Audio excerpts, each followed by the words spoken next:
lying on those white bed sheets with huge blood stains on the bed holding Carrie. So that's how the 2013 version starts. Again, a lot of blood, monstrous female bodies, yes, blood and water. And this is something that I thought was kind of ambiguous in that first scene. Mm-hmm. So she tries to kill Carrie. She gets these scissors. And at first I think maybe she's just going to cut the umbilical cord with the scissors, but then it's clear that she's trying to kill Carrie. Mm-hmm. It was not clear to me whether the mother chose not to kill Carrie or was unable to kill Carrie because the baby puts its little hand up as though it's stopping the scissors. So, like, did Carrie actually have telekinesis her entire life, even as a, like, newborn baby, and she's able to stop her mother from killing her? That was something that was ambiguous to me. Yeah, that's a good interpretation that would also explain why her mom is kind of terrified of her and wants to hide her at home. That would give more of a backstory than the first version. Yeah, that kind of makes sense. And then also the onset of her menstruation wouldn't be the onset of telekinesis, so that would also kind of frame the narrative very differently. Yeah, exactly. So I wasn't sure in that one. Yeah, but that's a good point. Yeah. The shower scene is very similar, which disappointed me. Again, close-ups, soaping herself, then the blood. Though we didn't get, I mean, I think by the time we get to 2013, we have in the United States, I feel like in the 1970s, we were more maybe okay with nudity. And then by the time we get to 2013, we're much more prudish. Oh, there are no nipples. There are no nipples. You don't see her breasts at all. Yeah. You barely see any. There's far less of her body we see. That's true. Yeah. Yeah. That's true. But again, the close-ups, the music. Yes. The only difference is that the music doesn't stop when she sees the blood. And another difference is the girls are filming with the whole humiliation with smartphones. Yes. And and then afterward, they're like showing it to their boyfriends while they're like, you know, hanging out later, like, look, like it's awful. Yeah. And then also in the prom scene where she's drenched in pig blood, then they kind of project it behind her so everyone can see it. Oh, Jesus. Yeah. What's also different is that the cheeses in the cupboard where she's locked in is not like full of errors, but when she's locked in there, he starts bleeding, which I found kind of funny. Mm-hmm.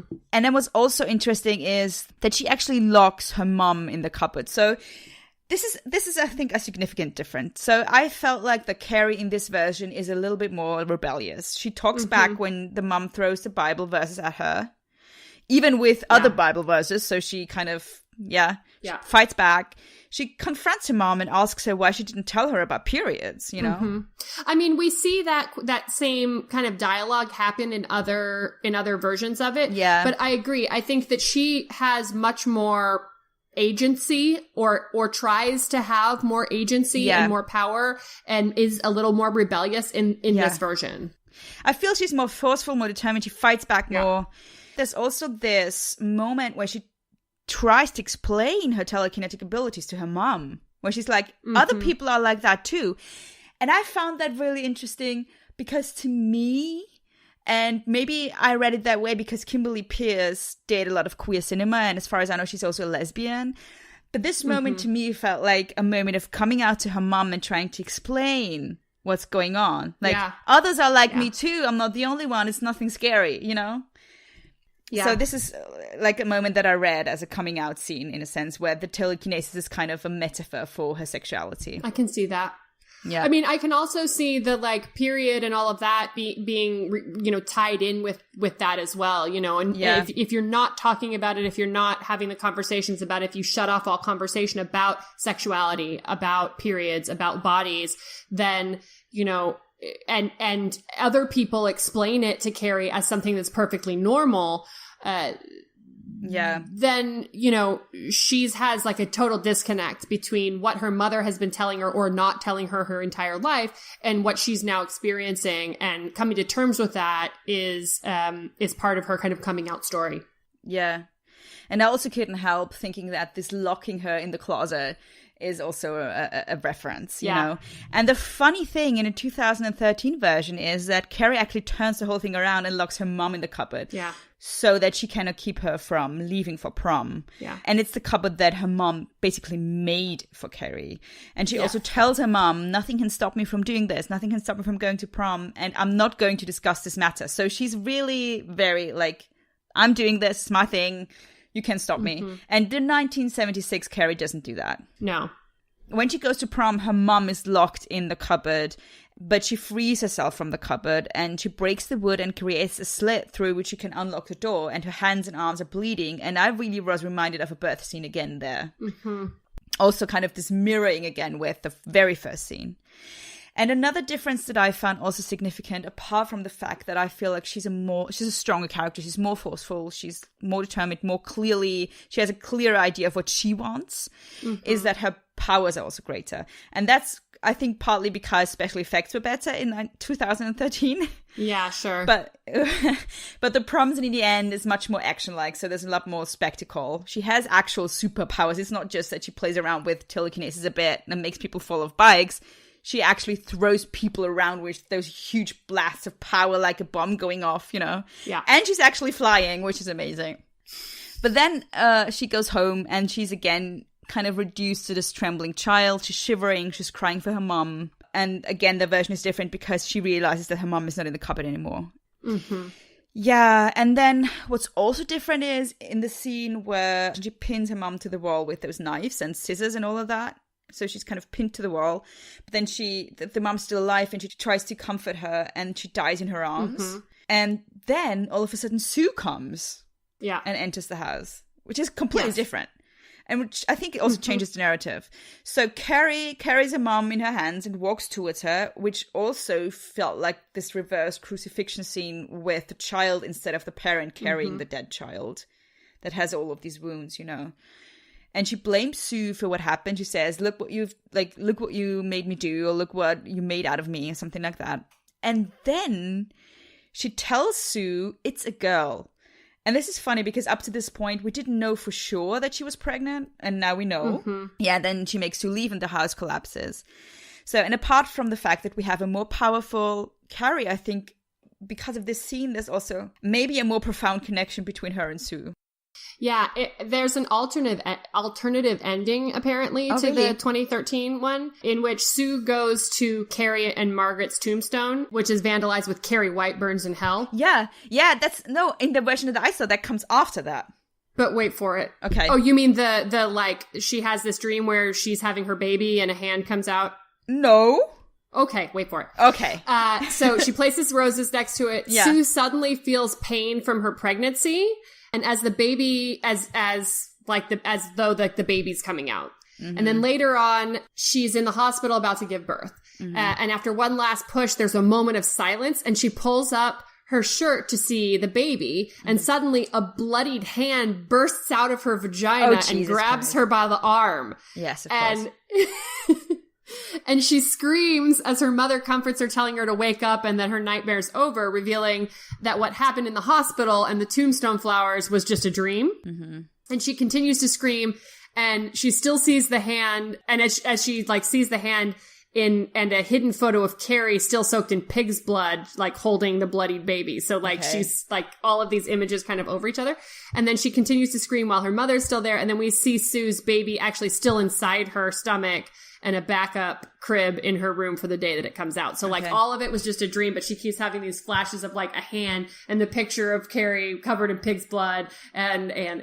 But that makes it more similar to the 1976 version, because there in the end, the monstrous Carrie drenched in blood comes back too. Yeah. In the version that I saw, I liked the ending more because I feel like there's at least this moment of connection between two women. Yeah. And one question that I also asked myself was, what about this baby? The fact that Carrie says to her it's a girl made me think like the baby has something to do with Carrie. So maybe it's like maybe Carrie dies, but the baby is kind of then a continuation of her and her powers. I don't know. Yeah That's what I felt like.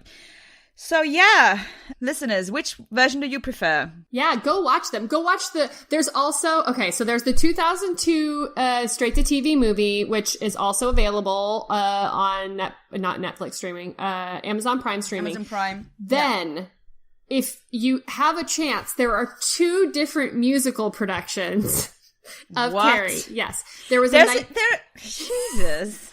There was a 1988 Broadway musical based on the novel, It was terrible, and it closed after only 16 previews and 5 performances, so there's probably not even a video of it anywhere, but if you can find it, I'm sure it is amazing.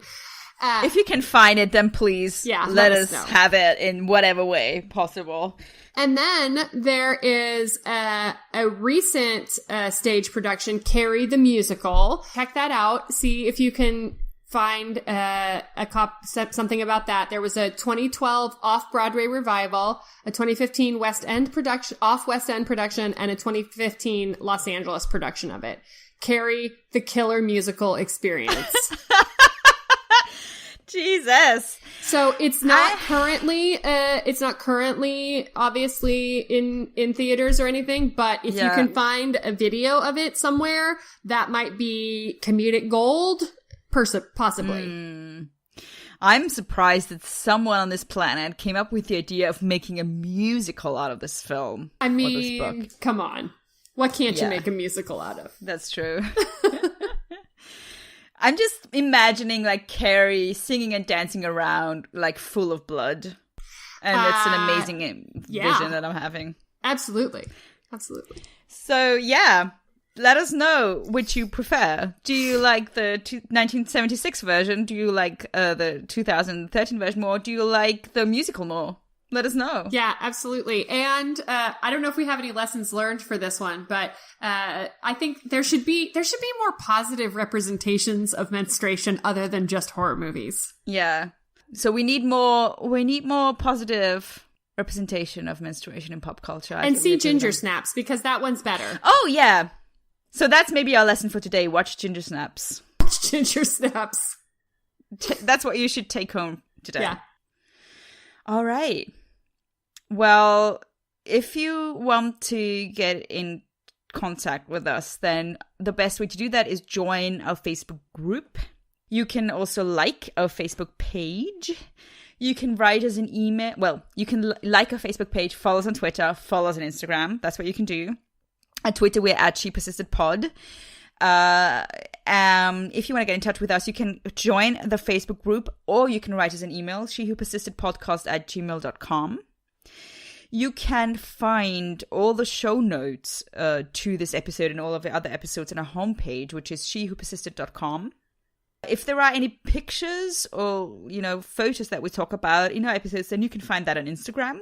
If you want to support the show, which you, of course, do, then you can either write us a review and give us a 5-star rating on iTunes, or you can support us on patreon.com/shewhopersisted, or you can do both of those things. Yeah, absolutely. Any and all of that would be fabulous. We know Patreon sometimes has some issues getting money out of people's bank accounts, but they'll send you a message and you just have to approve some stuff, and then you can support us financially, because that would be amazing. We're not getting rich off of this, trust me. Well, no, we're not. Yeah, I think that's it. Then until next time, stay nasty. Bye. Bye.